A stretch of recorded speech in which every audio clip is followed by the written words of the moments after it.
Welcome to the 1 Year Bible, the entire Bible in 1 year, cover to cover. March 14th. Today's reading is Judges, chapters 10 through 12.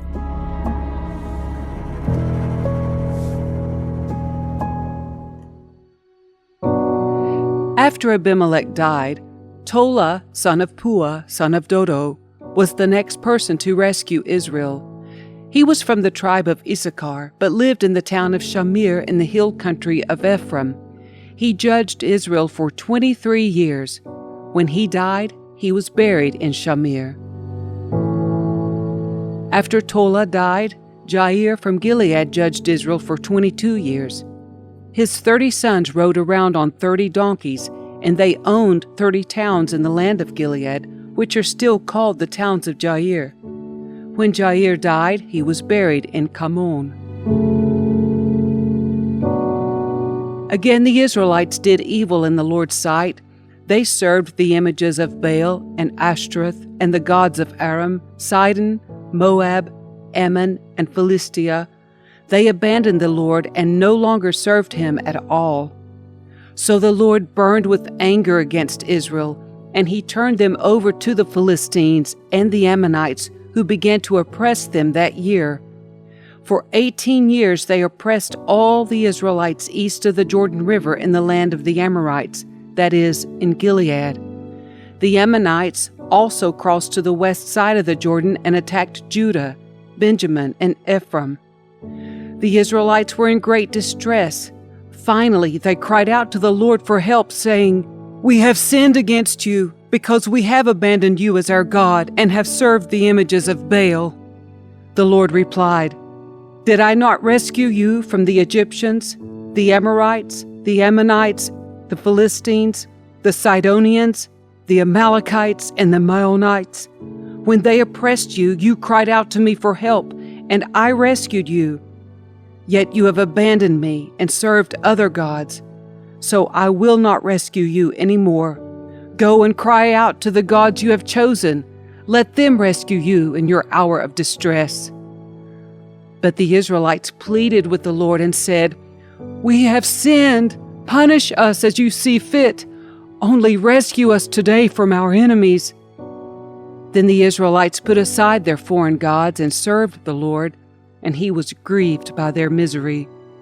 At that time the armies of Ammon had gathered for war and were camped in Gilead, and the people of Israel assembled and camped at Mizpah.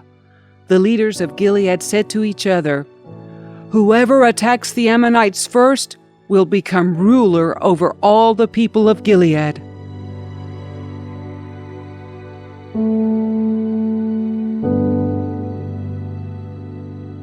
Now Jephthah of Gilead was a great warrior. He was the son of Gilead, but his mother was a prostitute. Gilead's wife also had several sons, and when these half-brothers grew up, they chased Jephthah off the land. "You will not get any of our father's inheritance," they said, "for you are the son of a prostitute." So Jephthah fled from his brothers and lived in the land of Tob. Soon he had a band of worthless rebels following him. At about this time, the Ammonites began their war against Israel. When the Ammonites attacked, the elders of Gilead sent for Jephthah in the land of Tob. The elders said, "Come and be our commander. Help us fight the Ammonites." But Jephthah said to them, "Aren't you the ones who hated me and drove me from my father's house? Why do you come to me now when you're in trouble?" "Because we need you," the elders replied. "If you lead us in battle against the Ammonites, we will make you ruler over all the people of Gilead." Jephthah said to the elders, "Let me get this straight. If I come with you, and if the Lord gives me victory over the Ammonites, will you really make me ruler over all the people?" "The Lord is our witness," the elders replied. "We promise to do whatever you say." So Jephthah went with the elders of Gilead, and the people made him their ruler and commander of the army. At Mizpah, in the presence of the Lord, Jephthah repeated what he had said to the elders. Then Jephthah sent messengers to the king of Ammon, asking, "Why have you come out to fight against my land?" The king of Ammon answered Jephthah's messengers, "When the Israelites came out of Egypt, they stole my land from the Arnon River to the Jabbok River, and all the way to the Jordan. Now then, give back the land peaceably." Jephthah sent this message back to the Ammonite king. This is what Jephthah says: Israel did not steal any land from Moab or Ammon.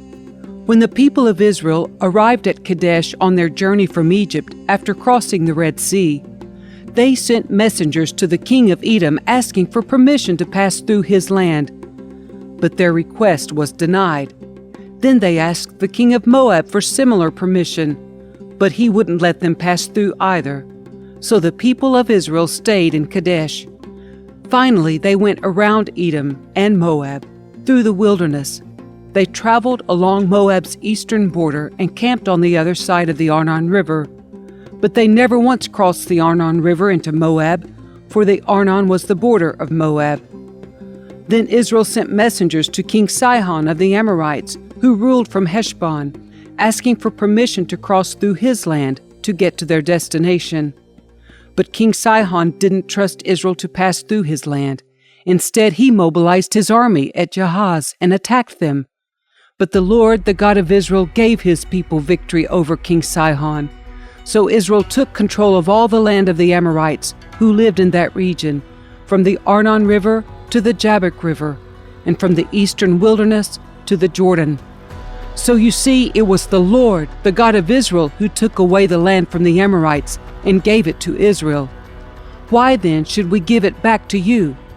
You keep whatever your god Chemosh gives you, and we will keep whatever the Lord our God gives us. Are you any better than Balak, son of Zippor, king of Moab? Did he try to make a case against Israel for disputed land? Did he go to war against them? Israel has been living here for 300 years, inhabiting Heshbon and its surrounding settlements, all the way to Aroer and its settlements, and in all the towns along the Arnon River. Why have you made no effort to recover it before now? Therefore I have not sinned against you, rather you have wronged me by attacking me. Let the Lord, who is judge, decide today which of us is right, Israel or Ammon." But the king of Ammon paid no attention to Jephthah's message.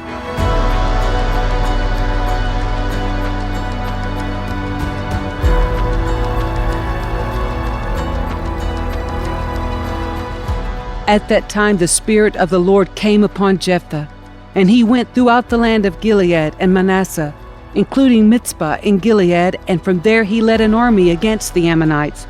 And Jephthah made a vow to the Lord. He said, "If you give me victory over the Ammonites, I will give to the Lord whatever comes out of my house to meet me when I return in triumph.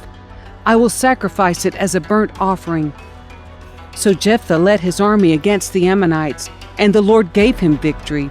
He crushed the Ammonites, devastating about 20 towns from Aroer to an area near Minnith and as far away as Abel-keramim. In this way Israel defeated the Ammonites. When Jephthah returned home to Mizpah, his daughter came out to meet him, playing on a tambourine and dancing for joy. She was his one and only child. He had no other sons or daughters. When he saw her, he tore his clothes in anguish. "Oh, my daughter!" he cried out. "You have completely destroyed me. You've brought disaster on me, for I have made a vow to the Lord, and I cannot take it back." And she said, "Father, if you have made a vow to the Lord, you must do to me what you have vowed. For the Lord has given you a great victory over your enemies, the Ammonites. But first let me do this one thing. Let me go up and roam in the hills and weep with my friends for 2 months, because I will die a virgin." "You may go," Jephthah said, and he sent her away for 2 months. She and her friends went into the hills and wept because she would never have children. When she returned home, her father kept the vow he had made, and she died a virgin. So it has become a custom in Israel for young Israelite women to go away for 4 days each year to lament the fate of Jephthah's daughter.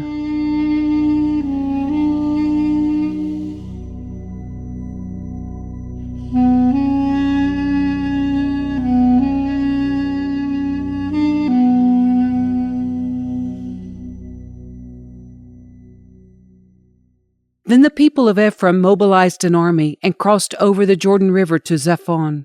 They sent this message to Jephthah: "Why didn't you call for us to help and fight against the Ammonites? We are going to burn down your house with you in it." Jephthah replied, "I summoned you at the beginning of the dispute, but you refused to come. You failed to help us in our struggle against Ammon. So when I realized you weren't coming, I risked my life and went to battle without you, and the Lord gave me victory over the Ammonites. So why have you now come to fight me?" The people of Ephraim responded, "You men of Gilead are nothing more than fugitives from Ephraim and Manasseh." So Jephthah gathered all the men of Gilead and attacked the men of Ephraim and defeated them. Jephthah captured the shallow crossings of the Jordan River, and whenever a fugitive from Ephraim tried to go back across, the men of Gilead would challenge him. "Are you a member of the tribe of Ephraim?" they would ask. If the man said, "No, I am not," they would tell him to say Shibboleth. If he was from Ephraim, he would say Sibboleth, because people from Ephraim cannot pronounce the word correctly. Then they would take him and kill him at the shallow crossings of the Jordan. In all, 42,000 Ephraimites were killed at that time. Jephthah judged Israel for 6 years. When he died, he was buried in one of the towns of Gilead. After Jephthah died, Ibzan from Bethlehem judged Israel. He had 30 sons and 30 daughters. He sent his daughters to marry men outside his clan, and he brought in 30 young women from outside his clan to marry his sons. Ibzan judged Israel for 7 years. When he died, he was buried at Bethlehem. After Ibzan died, Elon from the tribe of Zebulun judged Israel for 10 years. When he died, he was buried at Ajalon in Zebulun. After Elon died, Abdon, son of Hillel, from Pirathon judged Israel. He had 40 sons and 30 grandsons who rode on 70 donkeys. He judged Israel for 8 years. When he died, he was buried at Pirathon in Ephraim, in the hill country of the Amalekites.